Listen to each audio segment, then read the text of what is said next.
695,2 triliun rupiah.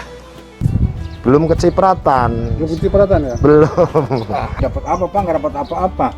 Terus keluhannya pahit banget. Gimana ya, Bu? Halo pemirsa, selamat datang lagi di channel ini. Nah, Pak Iwan, apa kabar? Ya baik, apa kabar? Salam sehat ya. Iya, sehat selalu ya Pak Iwan dan seluruh pemirsa di rumah. Amin, amin, amin, amin. Halo, Ini topinya dibenerin dulu. Ya. Oh ya, topinya benerin dulu Pak Iwan biar ganteng. Pak Iwan, boleh nanya-nanya nggak? Ya silakan. Oke, Pak Iwan, kan katanya Pak Jokowi, pemerintah sudah nurunin uang kan, 695 triliun. Uangnya Lebih? tuh lebih ya? 695,2 lah. Nah, uang sebanyak itu dari pemerintah, kenapa kok masyarakat kayak belum nyampe gitu, banyak yang belum merasakan. Nah, itu duit kemana? Iya, memang banyak sih yang merasakan bahwa berita-berita itu masih seperti bidadari aja gitu. Karena mereka banyak yang belum menerima ya. Padahal pemerintah sudah menganggarkan itu ya. Pak Jokowi juga berkali-kali saya kira menyatakan itu ya. Kita bisa lihat saja di berita TV ya, ini yang sering kita lihat. Siapa itu? Pemerintah telah mengalokasikan dana sebesar 695,2 triliun rupiah untuk percepatan penanganan COVID. Untuk pemulihan ekonomi nasional, ini jumlah yang sangat besar sekali. Tapi kalau dengerin di TV, di YouTube, pemerintah pusat itu menggelontorkan uang sekian T katanya ya. Tapi kita sebagai rakyat kecil belum kecipratan. Belum kecipratan ya? Belum. Wah, boro-boro dana apa Pak? Kecipratan boro-boro, nggak ada. Ya dapat apa Pak? Nggak dapat apa-apa. Yang saya bilang cuma sebulan dapat angsuran sebulan 100.000 aja uang bau sebulan itu. Uang bau? Kemarin mah 6 bulan baru dibayar 600. Oh, Iya, 1 bulan 100.000. iya. Uang bau itu mah. Uang bau aja ya. Iya. Terus sembako nggak dapat? Lah nggak ada Pak.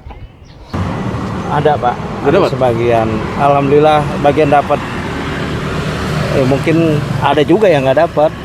Karena kita punya PKH, jadi nggak dapat. Ada yang nggak dapat. Sembako mungkin ada sebagian, Benar Pak. tapi ya bukan kita ngilangin bantuan dari pemerintah Pak Ada ya. Pak. Sebagian Dipilih-pilih, dapat, Pak. sebagian Dipilih-pilih. enggak. Yang Mayoritas merata di itu sini. pilih-pilih. Itu duit kemana? Kok kayaknya rakyat tidak ikut merasakan dan menikmati? Kok bisa gitu? Iya, kalau yang saya tahu ya, memang realisasinya lambat.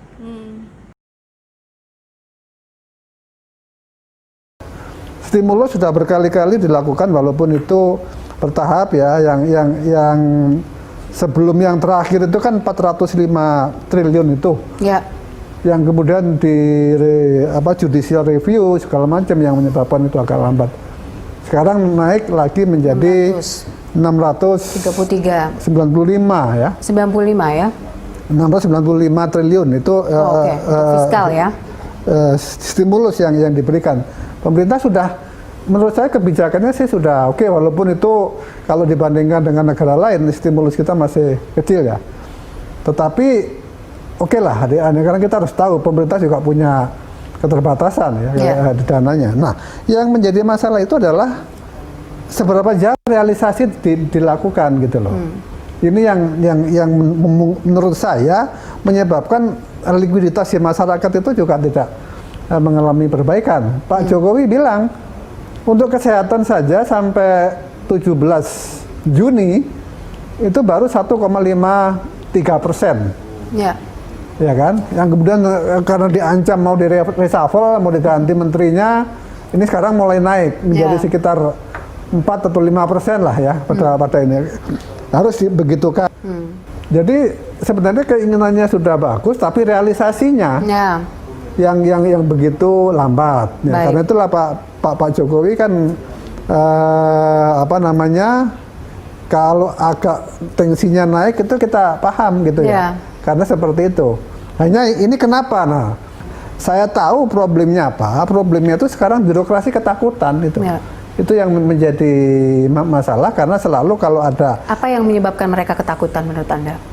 Ya kalau setiap kali ada krisis, contohnya misalnya 2008 kemarin kan itu ada masalah Bank Senturi gitu. Akhirnya menyeret Bu Sri Mulyani juga ke hukum ya.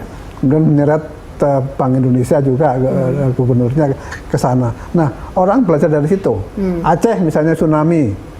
Ya, ini kan emergency tapi belakangan semua orang ditangkepin juga gitu. Nah, ini yang saya pikir persoalan penyerapan anggaran ini yang masih banyak permasalahan. Birokrat kita itu kemudian jadi ketakutan. Karena itulah mestinya kita harus membedakan antara kriminal dan kesalahan policy. Kalau kesalahan policy bisa saja orang salah, ya toh? Tetapi kalau itu kemudian dikriminalisasi, nah ini yang barangkali disitulah pandai-pandainya kita bagaimana ya antara penegakan hukum dan itu. Sepanjang yang jadi masalah itu kalau dikorupsi, kalau ada orang memanfaatkan kesempatan ini yang moral hazard untuk dikorupsi gitu. Tapi kalau tidak, tolonglah ini segera dikasih insentif, dikasih dorongan bagi birokrat yang segera membelanjakan ini cepat. Untuk itu, saya mengajak seluruh kementerian dan lembaga untuk berani menjalankan program secara cepat, tapi juga tepat, tapi juga harus akuntabel. Dan saya mengharapkan dukungan, mengharapkan bantuan dari BPK agar penanganan krisis ini berjalan dengan baik tanpa ada masalah di kemudian hari. Saya sih menduga untuk triwulan 3 ini seharusnya akan jauh lebih baik ya, karena memang jangka waktunya sudah mepet dan uang itu harus dibelanjakan.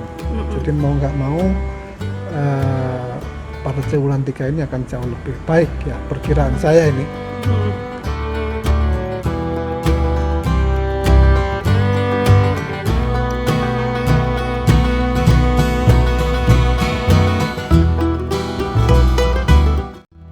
Salam.